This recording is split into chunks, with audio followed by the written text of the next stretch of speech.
Play that funny music. I'm gonna go.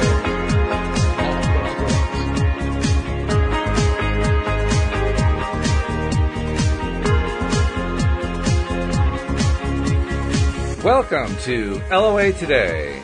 Walt Thiessen, Alex King, and life coach Tom Wells here. It's Friday, November the 9th, 2018. It is 8 a.m. New York time. That's 5 a.m. Los Angeles time, 1 p.m. London time, and we are off to a very silly mood start here on LOA Today. We're joking, we're laughing, we're getting ourselves into a happy space to get this program started. And you know what? That's a good thing. I like the idea that we're getting silly early on, you know? We're like a super team of comedians. Yeah.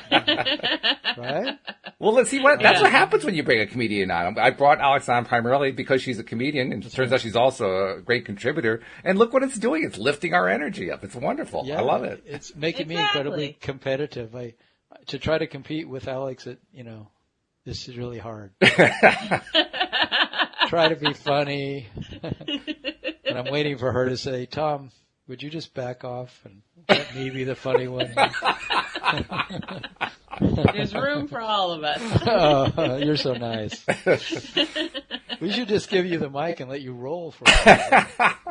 I know, right? Yeah, right.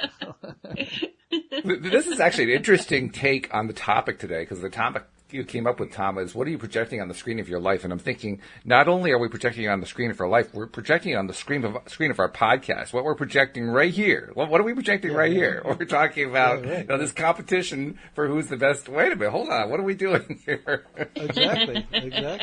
It's totally my projection. I always do that. Like, I'm in comedy improv a lot, and I get competitive. If it's my turn to go up there and do something, I got to outshine the previous person if I can. Sometimes you come out with some pretty bad stuff when you're trying to outshine somebody else. But welcome to Iron Comic, in which we will eliminate all of the remaining contestants until we have one Iron Comic. Yeah, that's a reality show right there. No, the key is to be in competition with yourself. Very true. And don't worry about everybody else. Excellent. Yeah. And then you're in competition with all those crazy parts of yourself. So. True.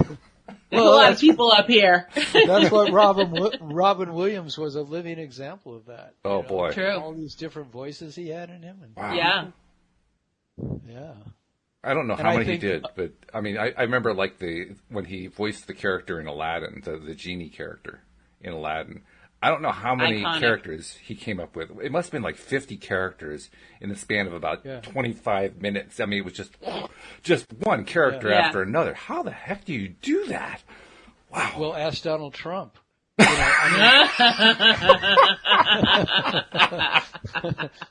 seriously. He's a total mirror of like projection. If you ever saw it, to me, it's like he's constantly projecting onto all these people, all these motives, right? And he's getting people to believe him, because I think they're projectors too. We're all projectors, I'm projecting all this negative qualities onto him constantly, and Mitch McConnell and all these people. Like I think that's, in a really unfortunate way, that's, I think, just what happened in the guy who shot all those people in Van Nuys or wherever that was in California. I know. He walks in that crazy. bar and he projects onto those people enough that he believes he can kill them because they are responsible for his pain, Mm-hmm. I've got to think part of him believes that, to be able to do that. And look at how much grief people put on each other. The entire Congress is a living show of people projecting onto each other all their worst fears. Welcome to the so world we of not politics. only project good things on people, we project fearful things onto people, angry things, and that's why we like Robin Williams better, because Robin Williams wasn't constantly projecting angry things on people. He was projecting fun, interesting, exciting, and enticing characters on people, and that's a lot more fun. That's much more interesting. Yeah. But it's a good question. The question you raised: what are you projecting on the screen of your life? And your description went on to say how much of our moment-to-moment experience of life is simply mirroring back to us what we are projecting. And that really is the nub of it, isn't it? I mean, I was just, before we even came on to do the show today, I was on Facebook looking at a couple of things that people had posted.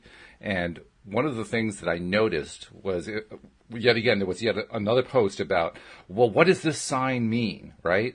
In this particular case, somebody had a mirror that had broken. He was all freaked out about, oh my God, what does this mean? What does this mean? And it occurred to me that what he was kind of overlooking is kind of what a lot of people overlook, which is people tend to think that a sign is a projection of something to come. What they don't seem to remember is a sign is actually an indication of where you've been. Or where you are right in that moment. Or where you are right now. It's not what's coming. It's where you've already had this thought process. That's why the sign is there. And they kind of reverse the sequence, which is kind of interesting. Yeah. And then they freak out, say, well, where's this coming from? And the answer is, well, it's coming from you. Yeah. Right. And it's like, it's so, in a quantum physics universe, in my way I see it, is like vibration is happening every second. And how could anything not be the result of what's vibrating? So if you're getting back anything on any level, mental, physical, emotional, spiritual, it's a vibration of what you are vibrating with. And your space in the universe in this moment is the result of your vibrations. And is that true? I mean, I think it is. So, but people would probably argue that endlessly if they don't want to take responsibility.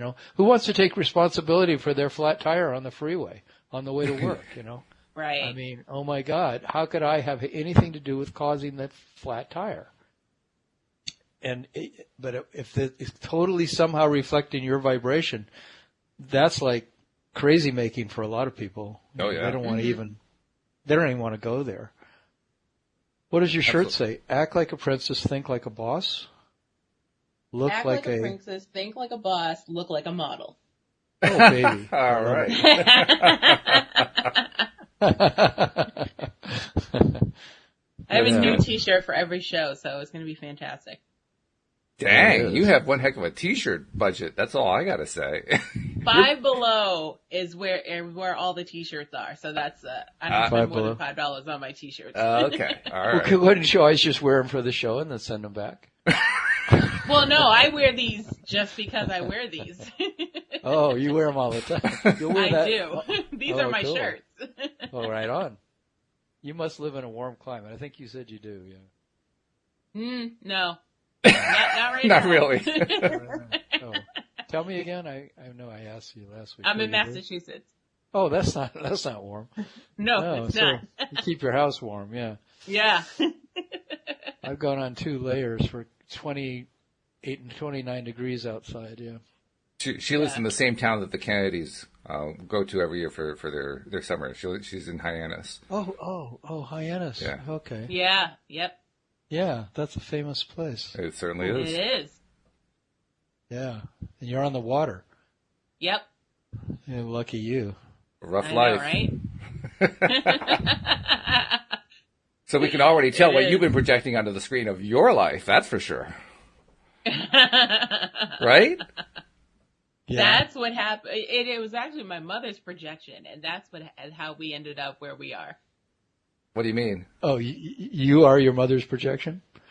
Well, my mother projected that she wanted a place near the beach, reasonably priced, and here we are. Oh, nice. And I can tell that you objected every step of the way, right? You were just fighting it. Oh no, not the beach! I was like, no,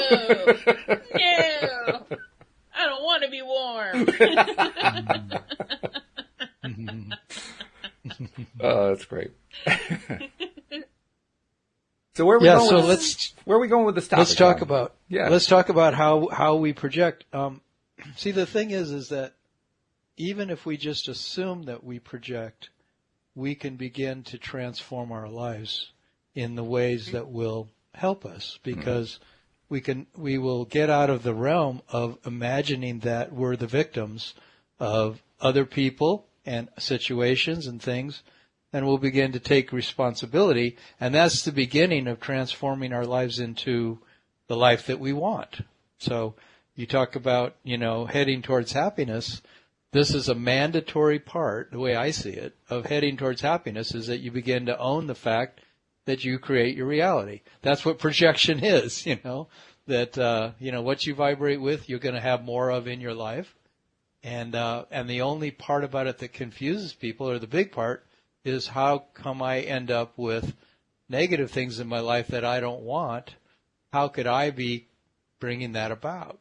And that's where we have to, the way I look at it, I have to accept the fact that I have some vibrations in me that need to be cleaned up, or they need to be owned, so that I could say, well, I must have a vibration in me that causes there to be, the amount of money that I have, or the kind of relationships I'm showing up with, or the kind of health condition that's in my body, is all somehow reflecting the way that I feel on a really deep level about things. And not to blame ourselves, just to say, look at it objectively and say, well, that's what's happening, and there's nobody to blame here. It's not the external thing or myself. It just becomes a fact to witness it. You witness the fact that that's the way things are, and by doing that and not getting all freaked out about it, these things can begin to change. That's how they change. When we, remember how in step 5 of Abraham's way of looking at the law of attraction is when you're finally at the place that you can look at the dark and the light, you can look at the good and the bad, you can look at the sorrow and the joy in your life and own them both and not get freaked out about either one of them. That they're just, that's what you're creating. And it'll begin to balance itself out when we own the fact that that's just what's happening. And if there's really nasty things happening in our life, there's some vibration that we're going to have to own, about that. We can't put it off on somebody else or say that it's all the fault of Congress. It's all the fault of people with guns. It's all the fault of people that don't like guns. It's all the fault of, somebody else, Mm-hmm. And there should be classes in school from the time we're really little that teach us that we create our own reality, that our projections are bringing what's happening into our reality. Can you imagine what Congress would be like if everybody had been trained that from the time they were little kids? Mitch McConnell would be saying, I think it's the fault of the Democrats, but it's not. This is the way that I'm seeing reality. And there would be all these interviews on CNN of people owning the fact that they're creating it that way, The reporter at the White House would be saying, I know that I provoked that with Donald Trump, and I know that he provoked it with me. We're both dealing with our shadow side, that we can't admit the fact that we've got a charge on these things. But if we both own the fact that we have a charge on what we're talking about, then we could have a sensible conversation about it. And we could resolve these things, It's a great point. And I would even like to take it a step further, because you point out how there's really not any blame involved. It's just identifying what is. But I like to point out this is also beyond what is. This is our power. We're talking about when we have the ability to project on reality and have reality turn into what it is that we're projecting. That's a very powerful thing. And so instead of being terrified by what's going on, I got a result that I didn't want. Oh my God, I'm so frightened by that. I am so upset. I am so angry. I'm so pissed off. I'm so whatever. How about saying, hey, look what I did. It wasn't the result I was looking for, but I did that. I actually got reality to bend the way I want to. And all I got to do is just decide what I really want it to be instead of what I don't want it to be. How cool is that, though? I can actually do this. Wouldn't that be a nice, refreshing way of looking at stuff? I think the three of us, we should form a team like Ghostbusters, and our job is to go into Congress and teach projection, teach how people are projecting, We have a little emergency aid station set up outside the halls of Congress, and people could come to our table and talk to us about, so Congressman, I noticed in your last exchange, you were projecting a lot. Let's talk about it. Sit down here, and we're going to do a little meditation, so close your eyes, and we're going to talk about,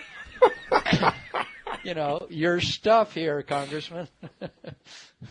Oh, God. It's That funny was that you bring that up, because I actually know a guy who goes into I believe it's one school, but he's got like this whole initiative thing, and he teaches young kids how to meditate and how to be at peace for at least I think they do like 20 minutes a day, and how to project goodness out into the universe and stuff like that. So yeah, it can be done. He's good. trying to get it into more schools, but so far I think he's up to 2.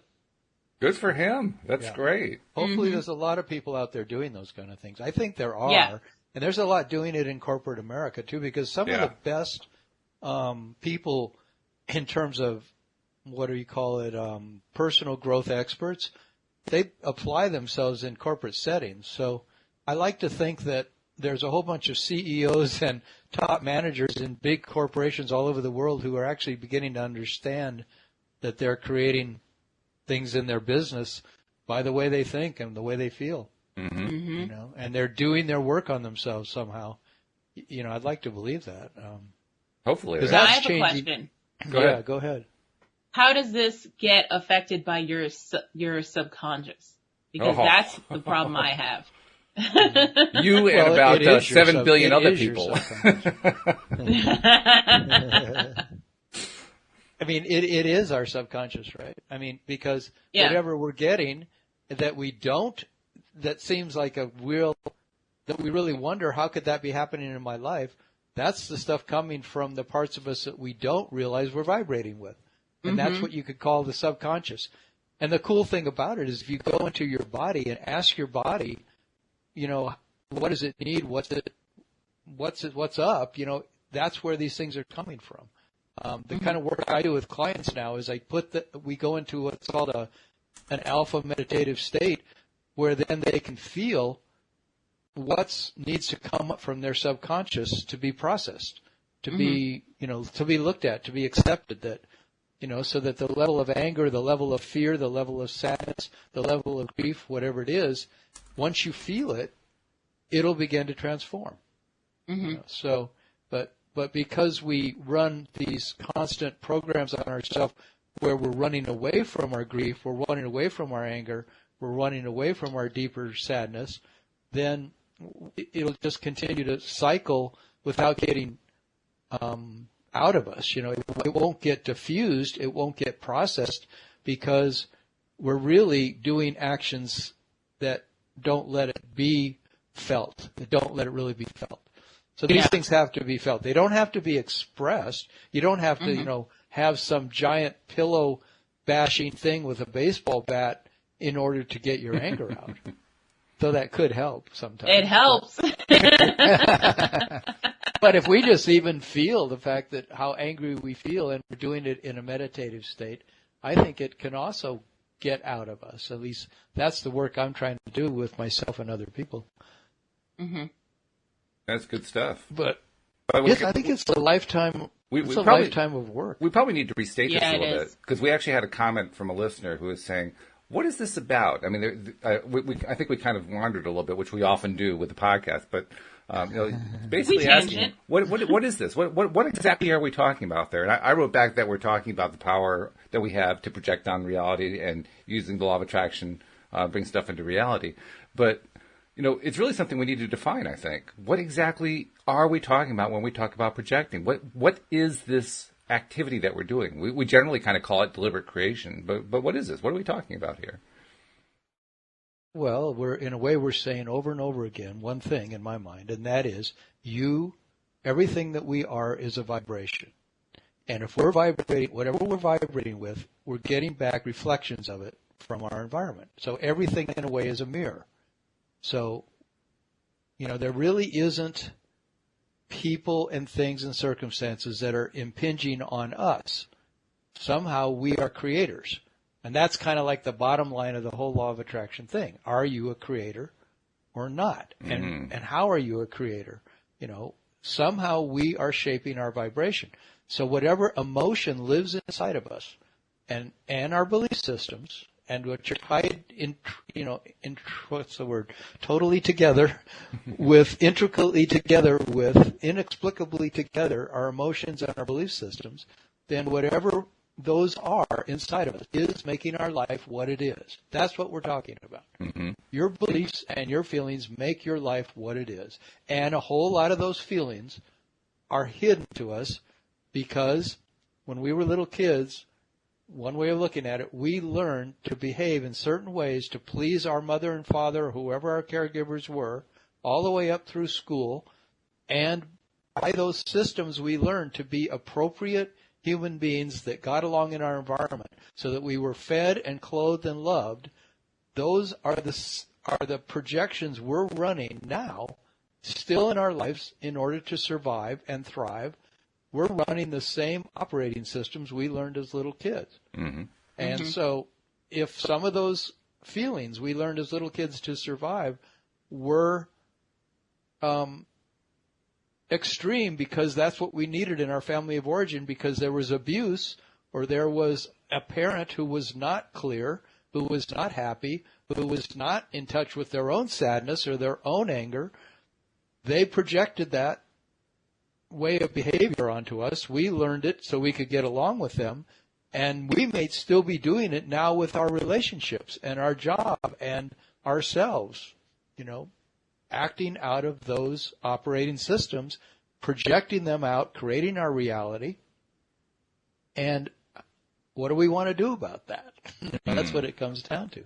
Because if it's painful for us, any parts of our lives are painful, that's the unfinished business of those children, of what we locked in when we were very young. And some would say from past lives as well, that we're carrying that stuff, And I know that Abraham and Law of Attraction, they say they don't talk about, the belief that it could be coming also from past lives, but it doesn't matter, one way or the other. It's what we're experiencing, can be worked on, can be changed. We can transform our lives by feeling our feelings, by having experience and not repressing them any longer.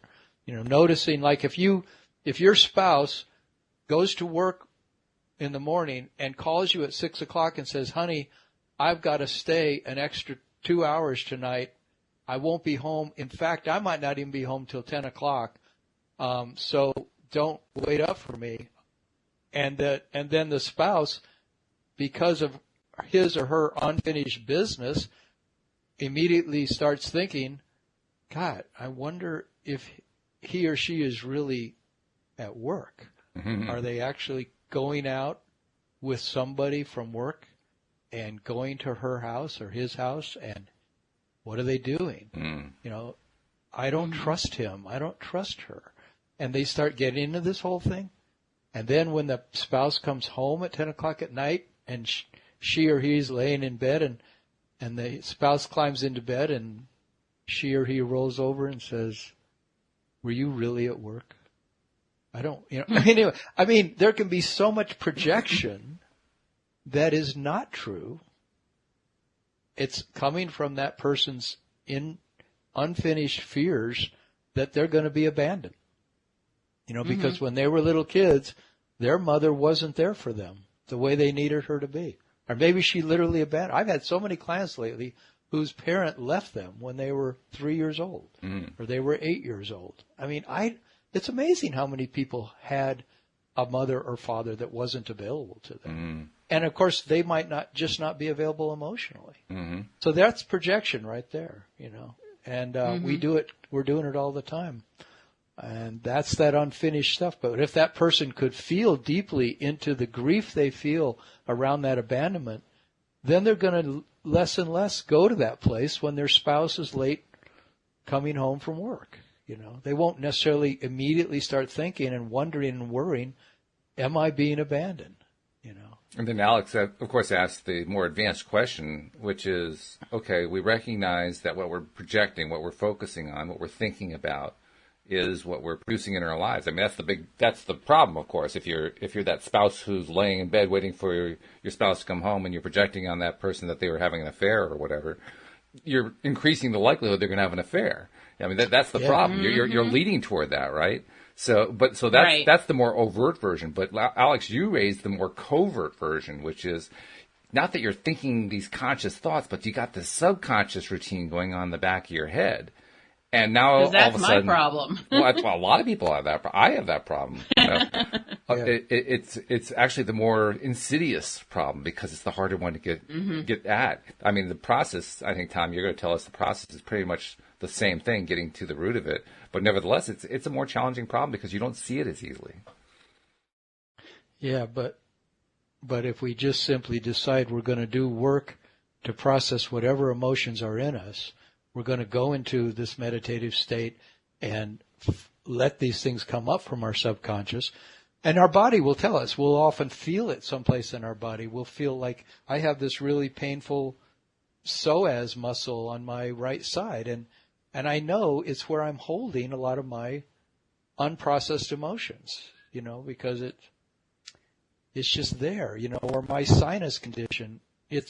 My sinuses act up as soon as I eat any sugar or any dairy products, and I know there's an emotional trigger somehow in my sinuses, and so I begin to do the emotional work, and then those sinuses can heal, and then I'm more free of whatever the backed up emotion is I've been carrying since I was a little kid. I mean, I almost died the first 6 months of my life. My mother used to always say, and they found I had this condition in my body called colic, you know, which is it's like a inflammation of the mucous membrane of the body.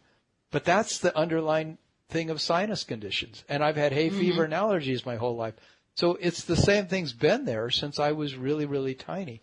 And if I don't go in and feel the feelings I had as that little newborn baby, I won't process this stuff. And it has to be processed, or it'll continue to plague me. I'll continue to have a sinus condition.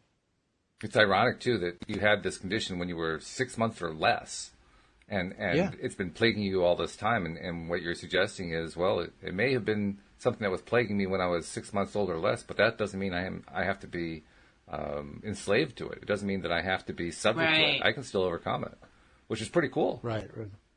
Yeah. Yeah, it can diffuse just by feeling the feelings that were associated with it. But, you know, sometimes those feelings are difficult. Like, I definitely had a thing in the birth canal where I couldn't be born when I wanted to be born because my mother had to call a cab to get to the hospital, and she used to always laugh and say how much I wanted to be born in the cab. She said, and I held you in. Boy, I had to just squeeze so hard to hold you in. And that's a classic traumatic thing that happens to babies that affects their whole life. It affects the emotional life of that baby because it felt like it was going to be suffocated. It was going to be crushed to death by the mother's powerful muscles. You've got the birth muscles pushing from one direction and her holding you in from the other direction. And the baby gets this huge mixed message, you know, that's really not wanted. You know, it's not able to be just flow out into the world and be born when it's ready to be born. And I've seen how that's affected my whole life. You know, and it's still affecting me. And I'm still looking to do deeper work to find out what is that emotion in me. You know, it's frustration, it's sorrow, it's grief, it's different things, you know, but I'm now beginning to work on it. I think it's also interesting that, I mean, on the face of it, the fact that you were trying to get born earlier than your mom had in mind showed just how persistent and dedicated you were to getting here. I mean, you didn't want to wait. You were ready. Okay, let's go. Life, here we come. I'm ready. Right. Well, he said he was punctual. That's true. Yeah. That's true. But by the way projection is explained, the way I understand it, I literally created that mother and that situation to play out something that needed to be played out in my life. And I've been literally playing it out my whole life, creating all kinds of situations where I can't step onto the stage of my life. I mean, I'm this kind of guy that I'm turning 70 in 2 weeks, and I've never manifested in my life the way I wanted to. You know, I would have been a professional musician. I would have been, you know, on stages doing incredible things, but I haven't done hardly any of that. And why? You know, why have I been relegated to the things I've done in my life? And a lot of it is because of my my things that happened in my early life and all that. And it's crazy. You know, it's like, it's an interesting thing, though. I'd like to get free from those old emotions, huh? I said it's an interesting thing because on the one hand, you're describing how we project onto our lives, we project various things, and on the other hand, you're asking a question that we all ask. We're all asking this question. You know, how do I get past this thing? What is it that's going on here? What's this thing that's in my way? Why am I constantly being blocked by it? And it just seems ironic because while we're in it, it makes total sense. When we're in the middle of that makes total sense. When we look at it from outside, like we see somebody else going through it, the thing that occurs to us is, well, you just said it. You're projecting, and yet you're wondering why you're continuing to get the result. Well, it's because you're projecting. You know, so it's so easy to see it in somebody else, and it's so hard to see it in ourselves. That's what I'm trying to say. It's an amazing thing. When we're in the midst of the things that are called by psychology called the shadow side, the side that we really can't see, you know, we're blind to it. Yeah, it's really frustrating. Like they have this term in psychology that's called compulsive repetition, and it's when you see somebody, for example, you know, continually choose a partner or, you know, go out with people on dates that it takes them 3 months to realize, oh, this guy's doing the same thing to me that every other guy's done to me. Or I've picked a guy again who's going to abandon me, you know, or I picked a guy again who doesn't have money. You know, I picked a guy again, a woman again who always is attracted to other men, no matter what. You know, she'd never, you know, I keep getting these women who that think they really like me, but then all of a sudden they're flirting with other guys, you know, and that's compulsive repetition. And it's so easy to blame the other person, you know, I keep getting these stupid people, you know, these people that do this stuff. And, you know, but then after a while you start going, well, wait a minute. Why would I create this? Why would this pattern be happening over and over and over again in my life? You know, it's because you've got some unfinished emotional business that needs to be felt inside of you to the depth that it exists, and you will then quit creating that situation. You know, and thereby change your projection, because that's really what we're trying to do. We're trying to change what we're projecting. We're trying to change this one projection that I keep putting out there that keeps producing results I don't like. I'm trying to change my behavior so that I stop putting out that projection. So I stop putting it out there that I keep getting abused or keep getting taken advantage of or get the wrong partner or get the wrong experience in life. I'm trying to change what I'm doing. I keep having this one that I think I'm stuck, you know, and it's so much like my birth, you know. It's like I can't. In fact, I was working with a therapist the other day, and when I got to a really deep point in a meditative state, she said, what wants to be said right now? And I said, I can't get to where I want to get to. And it was so cool to me to hear that come out of me, because it was like, oh my God, there's my birth all over again. I can't get to where I want to get to. And that's why I feel stuck. And now it's just like, how can I let go of that feeling that I can't get to where I want to get to? Because it's just this old, deep ingrained feeling that this little baby had, you know, it's like that I can't, you know, show up in the world the way I want to show up. Of course, at some point we have to change our dialogue with ourselves, don't we? Because we do have that tendency to say, well, I can't do this. I can't do this. I can't do this. I can't do this. I can't do this. Which is not exactly a conducive dialogue to changing I can't do this. Exactly, yeah. And that's why you want to tell a better feeling story. You want to tell a new story about it. But telling the story is not enough. You also have to change the underlying vibration that's in you. You know, because if that little baby felt terror, you know, well then I've got to feel the terror on some level. Now I don't want to do it, you know, I want to do it in a meditative state, you know, rather than living it out, you know, like creating terror in my life. But we wonder why the situations show up in our country the way they do with the extremes. It's because of a whole bunch of little kids inside of all these people that have unfinished emotional business that needs to be felt. And so they create extreme external situations, just like we do in our relationships, you know, with other people. There was a movie that came out a number of years ago. I can't remember what the name of the movie was. but it starred Marlee Matlin, and it was a self-help kind of a movie, and they were trying to. Oh, do you remember which movie that was? yeah, it's What the Bleep Do You What the Know? Bleep? Well, that's it. What Yeah, the that's the Bleep one. Do You Know? Ah, yes. Yes. And toward the second half of that movie, she goes to a party.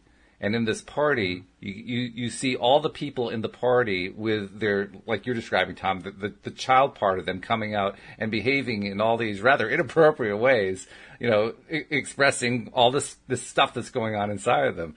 And, the only problem I had with the movie is that they played that scene out so long that I said, okay, I got it. Tell me the next part, But other than that, it was great because you got to see these roles played out with these, like, cartoon character versions of the people who were actually at the party. It's pretty wild stuff. Yeah. Yeah. You could do that with some footage of Congress in session,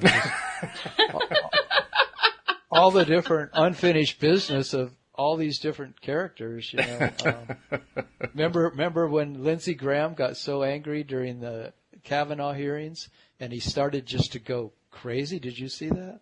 I heard about it. I didn't. Oh, he was just like frothing at the mouth with his anger at the way Kavanaugh was being treated, and he was making everybody wrong, who had anything negative to say about Kavanaugh, but he was doing it with viciousness, like a dog, and like growling, like that vibe. And I just saw, there's this guy's unfinished business right there in front of us, that he's just literally can't hold it back, his rage, and yeah, that's really a lot of work has to be done on this level and with all of us. Agreed. Yeah, no doubt about it. So let's see, where are we going with this? I mean, Alex, did we didn't really answer your question though, did we, Alex? Because you raised the question about what about the subconscious mind? Yes and no. So I mean, it's difficult because it's your subconscious. You're in control of it, but you're not. You know what I mean? So it's like, how do you do the work? The nice thing that about it is that the work is always available in the present. So whatever situations are showing up in our life are reflecting back to us what needs to be worked on. And in a lot of ways, one of the main ways you do the work is you decide you're going to do it. It's making the decision that you're going to allow whatever's in yourself to be finally felt and experienced so that it can transform. So you decide that you make that decision, and then you trust that life is going to bring it on in the way that it needs to be brought on. And in law of attraction speak, you could say you're going to trust that Source is going to perfectly orchestrate your life to unfold everything you need to have unfolded that is going to then give you an increasingly expanding, beautiful experience of life. But you might have to go through some things, like I just recently went through a relationship that lasted a year on and off. I probably left that woman 10 times during that year, but the whole thing was I was working out stuff, and here I was given a situation that literally showed me the both ends of the stick, incredibly positive things and incredibly negative things that were both my projections. I was seeing the real positive in her, literally putting her on a pedestal in some ways. So that was my real positive side of my personality. Then I was seeing these things in her that were just really, I couldn't even look at. How could she be that way? How could she believe that way? How could she act that way? And those were the things that I came to then begin to see. This is my shadow side that I don't want to look at. And so life presented me with a relationship that I'm going, why do I have to be in a relationship that has tons of things I love and tons of things I hate? Why can't I be in a relationship that's all the things I love? And it is because relationships are mirrors, and you have stuff that needs to be still worked on, and here you go, here's your mirror. But that's coming from Source. And it's coming because I want to be open to having a constant expansion of my infinite capacities, of my loving capacities, of all of my qualities. I want to see my best qualities come to be inside myself so I can have a really good relationship. And so I have to have mirrored to me the stuff I need to work on. And the next relationship, it'll be better. And that's what Abraham always says. If you're creating a certain situation in your life, know that does not have to be repeated again. You are manifesting it, and it is working itself out. But you've got to believe that it's working itself out. Mm-hmm. That's the beauty of it, because we do have the choice. We always have choice. It's up to us. What are we going to focus on? And no one else really gets to make that choice for us. We're the ones that get to make it for ourselves. Some people will try to. Some people will try to, brainwash you or whatever into following the choice that they had in mind for you. But ultimately, even in those situations, you still have the choice. It's up to you. Right. You always get to decide. And that's pretty powerful. That's a very empowering thing as far as I'm concerned. A really empowering thing with projections is to look at whatever's happening and get out your journal and write the things you like and the things you don't like and say, how is that a reflection of me? Like one exercise I heard, and I think I talked about this on another podcast, is that you write down the 3 people in your life that you most admire and write down their qualities, write 5 or 10 qualities of the 3 people you most admire in your entire life ever. And then write down what it is you admire, those 5 or 10 qualities. Then write the 3 people that you most hate and detest and, can't stand in your life. And write down 5 or 10 qualities of those people. And then at the top of that page, write, how am I these qualities? Because you are, one way or the other, those qualities. So, I wrote down Hitler and Stalin and, and then I wrote down their qualities and I said, how am I that? Well, on some level, as a human being, you could ask yourself, am I capable? Would I be capable if I was in their shoes of having acted that way? And so you begin to have compassion that, as much as we want to make those people into these things that are completely separate from us. Like, how could I ever be Donald Trump? How could I ever be Mitch McConnell? How could I ever be, some liberal everybody hates, but those qualities are human qualities. And on some level, we are all one. We are all reflections of each other, but we don't want to own the things that we hate. We only want to own the things that we love. But sometimes we don't even own the things we love. Like for years, I had this teacher from India, and I put him on such a pedestal for about 40 years that I always thought he was so much better than me. He's so much more wise. He's so much more enlightened. He's so much more loving. He's so much more compassionate. And eventually I had to realize these are qualities that I'm just not willing to own in myself. So we don't want to own the positive qualities and we don't want to own the negative qualities. But that's where our work lies, is in trying to see, how am I that? Your comment, so if you hate your story there reminds me of a story that I've told before that my wife told me when we first met, or shortly after we first met, how she had previously been a psychotherapist for 10 years. And when she was training to become a psychotherapist, there was a workshop that, as part of her studies, she was required to attend on a weekend with this guru-type personality who she really admired, and she loved what he taught and so forth, and just had learned so much from him. And at the end of the workshop, she just felt like she was compelled to go up to him and say, I just wanted to thank you. I mean, you're just plain amazing. You're an amazing guru, an amazing teacher, and I just really appreciate it. And he said to her, well, if I'm amazing, what does that make you? And she thought about it for a moment. She says, well, I'm amazing in training. I like it. Yeah. Learning to own the same qualities. Yeah. I always like teachers who always, point it back to you. They always say, but this is you. I'm not any different than you. So if you're seeing something in me, you could only see it and get excited about it and love it if it was in you. It's part of your vibration. And the same as you hate the hell out of somebody, or you're just completely think somebody's a total a-hole, that's something, quality that you are not wanting to see in yourself. Not that you are totally that, but there's some vibration in you that's really getting triggered.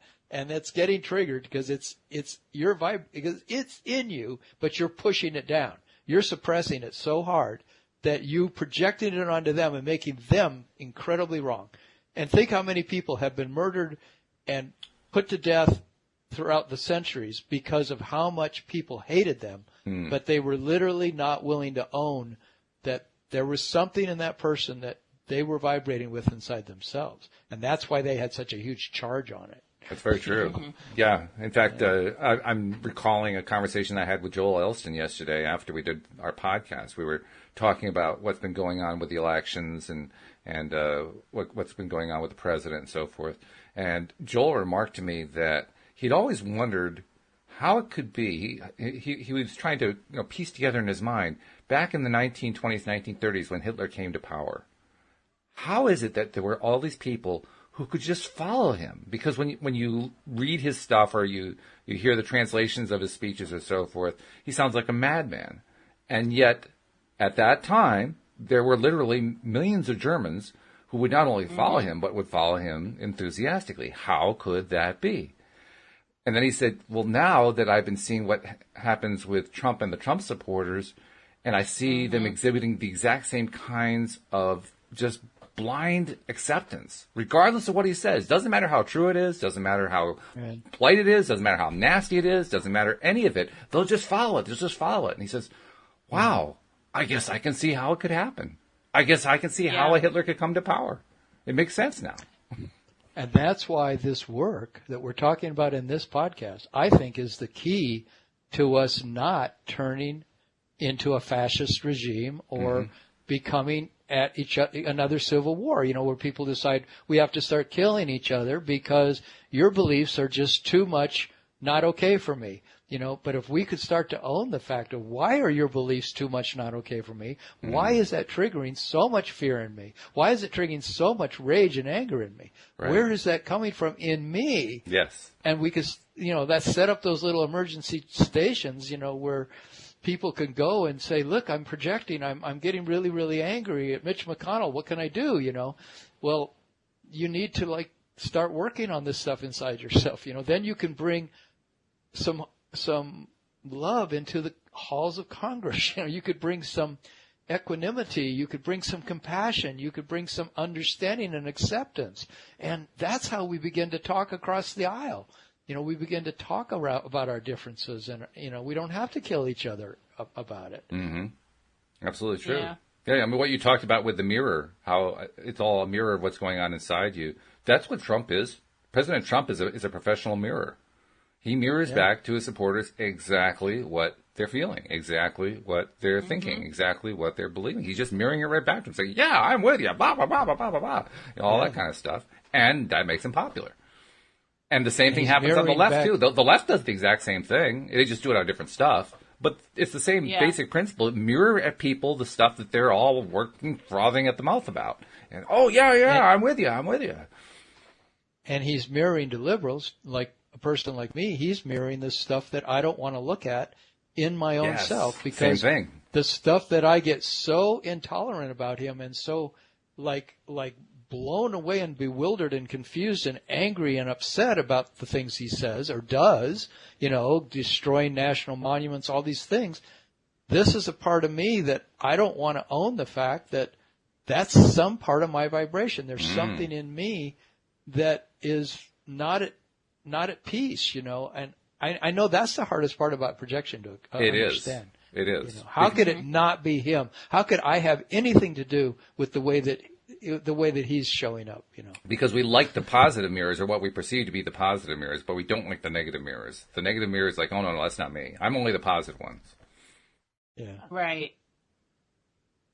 So, or we think, well, when was I ever like that? It's just, it's a vibration. If you have that level of fear in you, you have that level of anger in you, that's what you got to look at. Mm-hmm. Exactly. This is coming from somewhere. It really is. A lot of what I would call my liberal friends and myself, we've created such a belief that we're the docile, loving, compassionate, kind, humanitarian people. And we identify with that so strongly that I refuse to identify with the fact that I could have a part of me that could kill somebody. I have a part of me that could hate somebody. I have a part of me that could stir up malicious intent, and some of us would say that's just not true. I just do not have that part. It's not me. That's everything but me. But, we'll get vehemently angry about the fact that we're not that. And that's why when I saw that reporter getting into that tough with Trump yesterday and it caused this whole scene, part of me knows because of projection that reporter has got issues exactly the same as Donald Trump does. Yes. And that's why the two could go head to head like that. Mm-hmm. Mm-hmm. It's true. And in fact, we're also seeing it in terms of the more violent stuff. People, for instance, will point at the various ways that the president has incited violence in society. And yet those same people, while what they're saying is true, it does incite it, but they're also failing to notice the violence that was incited from the other direction. Like, for instance, Tucker Carlson, being basically attacked in his own home by protesters.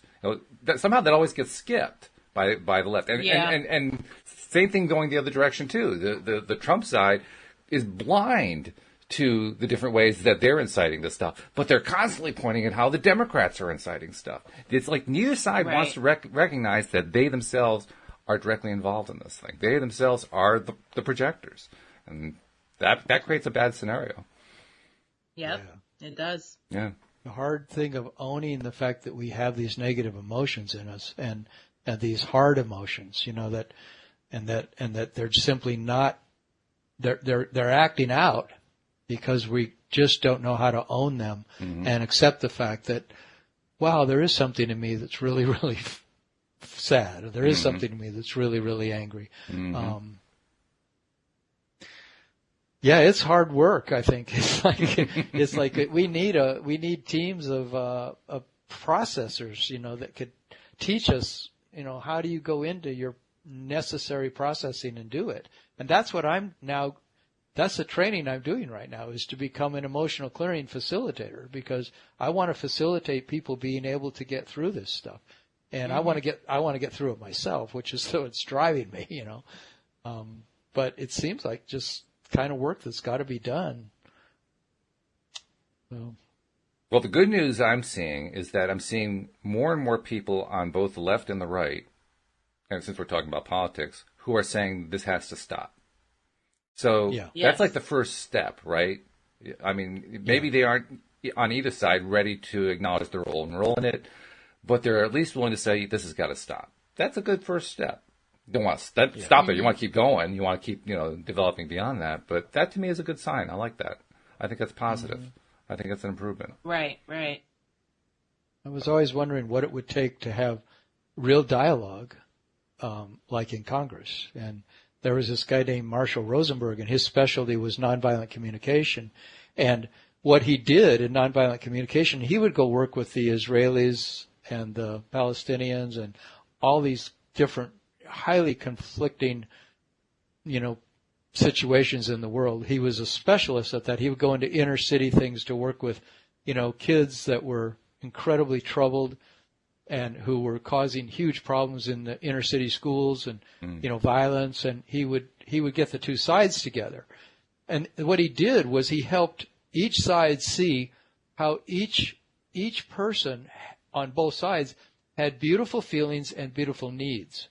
And so he would help each side see, okay, what is your beautiful needs? And what are your beautiful needs? Okay, and what are your beautiful feelings that are attached to those beautiful needs? And you could have the same thing happen with a father and son, a mother and a daughter, a husband and a wife, whoever is at each other's throats. If they could just sit down and see what are your beautiful feelings and beautiful needs, and what are your beautiful feelings and beautiful needs. We used to do that in my family, my stepfamily. We have a talking stick, and we'd give it to my daughter, and we'd ask her, what are you feeling? What do you need from us? And then she had to be quiet and give it to her mother, and her mother had to say, what are you feeling and what do you need from your daughter? You know? And then they'd give it to me, and I'd say, what am I feeling and needing as the person who's trying to be the peacemaker here and who feels stuck in the middle between the extreme anger of the daughter and the extreme anger of the mother, you know? And it helped. It helped a lot. It didn't totally solve everything, but boy, when you get people to just listen to the other person, you know, and understand that we are all just wounded children inside. We're all just trying to get what we need. And nobody's need is bad. You know, when you finally find out that that's a real similar need to what you have, you know, but at the bottom of it, but the way it ends up manifesting is sometimes just this total rage. You know, I want to take the car on Friday night. You can't have the car on Friday night because you never clean your room, you know, or whatever. And then they're just stuck there.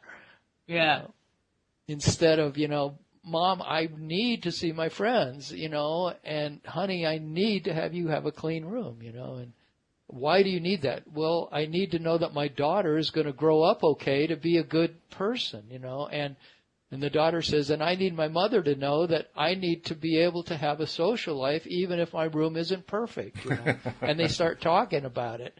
You know, and they find out what their needs are. And then I feel really hurt that you don't trust me that I'm going to take care of my room. And the mother says, I feel really sad that because I feel you just want to take from me and you don't want to give back. And, you know, I feel like you don't respect the fact that I need your love, you know, and all these dialogues start happening and things start working out. Yeah. Well, we only have a few minutes left. I want to make sure I get our promos in before we each give our final word on the subject, so to speak. But first of all, we want all of our listeners to be subscribers, and most of them are. About 75% of our listeners in any given episode are subscribers, according to the statistics that I get from various sources. So that's a good thing. Our subscribers are there and they're loyal, and we love that. But if you're somebody who has not yet subscribed, yay, yeah, that's right. But if you're not yet a subscriber, we want to encourage you to become one. So, you know, become one. I've got links into the descriptions of most of the places where these audio and video files are located. If you can't find where they are, or if you don't really know how to subscribe to a podcast on your own, just go to the homepage of our website at loatoday.net. You'll find links there for Android users and links for iPhone and iPad users, and you just click the right link and it walks you through it. And then once you become a subscriber, make sure that you're sharing on social media the fact that you're listening, because the stuff that we talk about on these shows is really important, not just for understanding how the law of attraction works, but we're helping to uplift a large segment of the population, and we want that population to keep growing. We want more and more people to get their daily dose of happy. That happens through the law of attraction, and one of the ways that you can help us with that is by putting it out there, because that's what we do, right? With the law of attraction, we put out what we want. We put out what we want, and then we get it back. So we're putting it out to you. We want you to share the fact that you're listening, because when you put it out, that just magnifies and multiplies the whole effect. So please do subscribe, and please do continue to share. And Alex, I'm going to come to you first, because you actually didn't. You were pretty quiet today. I mean, you often have a lot to say today. I'm sick. You're sick? Is that what it is? Oh, okay. So I want to give you a chance to I think it's that I talk too much. So what's your big takeaway? What's your big takeaway today, Alex? What's the thing that you find to be the best piece of information you took from today's talk? What I took away from today's talk was that you're projecting no matter what, so let's try to make it positive. Well, that's a good one. That's good. I like that. Of course, sometimes we're projecting the negative, too, so it's also noticing when we're projecting negative and say, oh, geez, I'm projecting negative. Maybe I'll switch that around, you know? Yeah. Well, that's good stuff, too. All right. I can tell you're not terribly talkative, so I'll go to Tom. So, Tom, what's the takeaway for today? The takeaway? For me, it's the fact that this subject is a good thing to be talking about with all of us, because we all want to be freer and clearer and happier and less feeling burdened by things that aren't getting expressed. And it's wonderful to have a way to express all of our feelings and to feel all of our feelings, and to just feel better inside, feel a lot better inside, and more congruous with who we are when we've let ourselves appreciate all the amazing things about us and all the things that are challenging. And obviously, because you're a life coach, that makes you also of interest to some people, perhaps, who want a more personal conversation. How do they reach out to you? They can go to my website, which is called youarejoy.com, and they can sign up for a free half-hour of coaching there. There's a page to sign up. All right. Sounds good. Well, Alex and Tom, this has been good. I'm looking forward to the next time we do this together, but good conversation today. Good stuff. Thanks for doing it. Yeah, thank you. No problem. All right. And we hope that you'll join us as well, our listeners, next time on LOA Today. Goodbye, everybody. Bye.